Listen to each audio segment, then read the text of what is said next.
The Department of Education or DepEd believes the collapse of structures in Marawi City should not bring with it the dreams of the children there. According to Education Secretary Leonor Briones, the youth should still have the motivation to finish their studies and to have a better future despite the suffering they endured. This is why the Education Secretary says she will ask the President to realign the funds for the construction of new school buildings across the country to the efforts to rehabilitate the strife-torn area.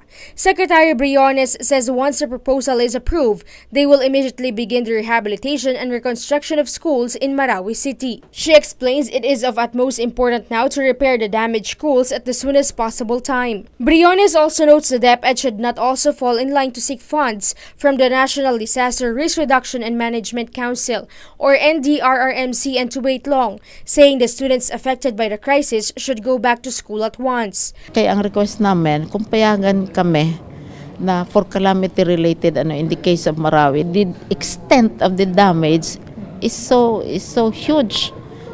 It's the biggest, I think, na talagang direct damage sa DepEd.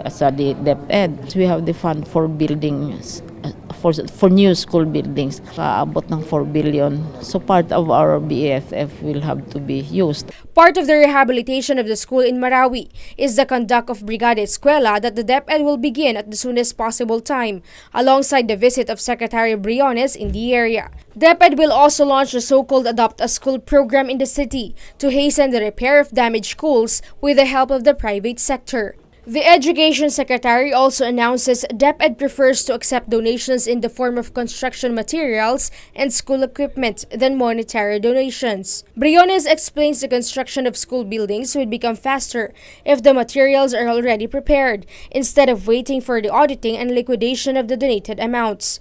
And besides, ang military din is going into construction itself.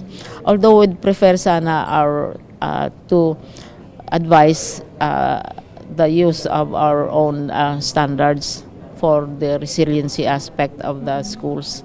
Kasi pataas na ng pataas ang requirements for calamity-related events. For now, DepEd continues to conduct assessment on the damaged school campuses to determine where to begin the repair and rehabilitation. Aiko Miguel, UNTV News and Rescue, Manila.